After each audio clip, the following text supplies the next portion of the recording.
வாங்க பாதாம் பருப்பு வச்சு சுவையான பாதாம் ப்ரீமிக்ஸ் எப்படி செய்யலான்னு பார்த்துடலாம்.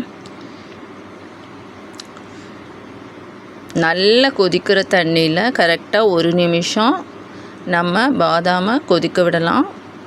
கரெக்டாக 1 நிமிஷம் மட்டும் கொதிக்க விடுங்க. நல்லா 1 நிமிஷம் கொதித்து முடித்த உடனே அடுப்பை ஆஃப் பண்ணிடுங்க. ஆஃப் பண்ணி டைட்டாக காற்று கூட போகாத அளவுக்கு டைட்டாக போட்டு ஒரு தட்டு வச்சு க்ளோஸ் பண்ணி மேலே ஏதாவது வெயிட் வச்சுடுங்க.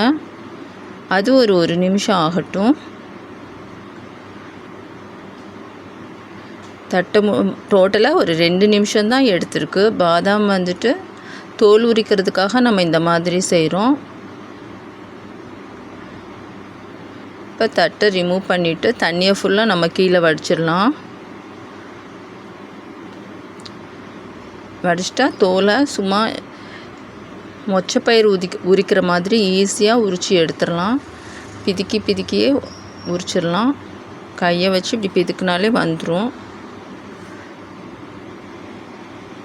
பாருங்கள் எவ்வளோ ஈஸியாக வந்துருச்சுன்னு. எல்லா பாதாம் பருப்பையும் நம்ம இந்த மாதிரி தோலை ரிமூவ் பண்ணியாச்சு. துணி வச்சு கூட நம்ம இந்த மாதிரி ரிமூவ் பண்ணிடலாம். இருந்தாலும் ஈஸியாக ரிமூவ் பண்ணியாச்சு.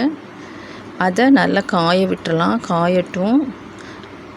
ஏலக்காய் அது கூட ஜீனி ரெண்டையும் போட்டு மிக்சியில் அரைச்சா வலுவலுன்னு நமக்கு பவுடர் ஆகிடும்.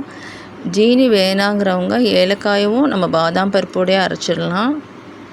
கொஞ்சம் பிஸ்தா பருப்பு போட்டுக்கலாம். பாதாம் பருப்பு வறுத்தோன்னா இந்த மாதிரி நிலக்கடலை மாதிரி வறுக்கிறதுக்கு ரெடியாக இருக்கணும். அந்த அளவுக்கு நம்ம காய வைக்கணும். ஒரு 7 hours ஆச்சும் தட்டில் வச்சு காய வச்சாதான் பருப்பு நல்லா, ஏன்னா நம்ம தண்ணிக்குள்ளே அவ்வளோ நேரம் போட்டிருக்கோம். அதனால் பருப்பு நல்லா காஞ்சிடணும். காஞ்சாதான் பவுட்ரு பண்ணுறதுக்கு ஈஸியாக இருக்கும். இப்போ பாதாமை கொஞ்சம் கொஞ்சமாக அரைச்சி எடுத்துக்கலாம். வழுவலுன்னு அரைச்சிக்கலாம். அது கூட கொஞ்சமாக மஞ்சத்தூள் சேர்த்திக்கலாம். பாதாம் அல்வா செஞ்சு அதையும் நம்ம வேணுங்கிற நாள் வச்சு சாப்பிட்லாம். அது டேஸ்ட். எல்லாத்தையும் அரைச்சிட்டு நம்ம வேணுங்கிற அளவு நல்லா சளிச்சு எடுத்துக்கலாம். சளிச்சதையும் திரும்பவும் நம்ம போட்டு அரைச்சிடலாம். டேஸ்ட்டுக்காக கொஞ்சோண்டு பிஸ்தா பருப்பு சேர்த்திக்கலாம். பாதாமில் விட்டமின் இ இருக்குது.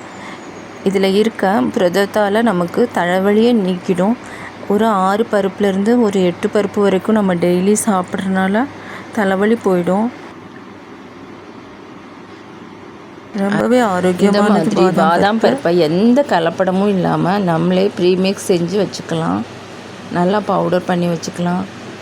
கொஞ்சமாக கலருக்காக மட்டும்தான் மஞ்சள் தூள் சேர்த்திருக்கோம், ஏலக்காய் தூள் சேர்த்திருக்கோம். இப்போ நமக்கு அருமையான பாதாம் மிக்ஸ் கிடச்சிருச்சு. இது நம்ம எப்போ வேணுமோ பாலில் போட்டு அப்படியே சாப்பிட்டுக்கலாம்.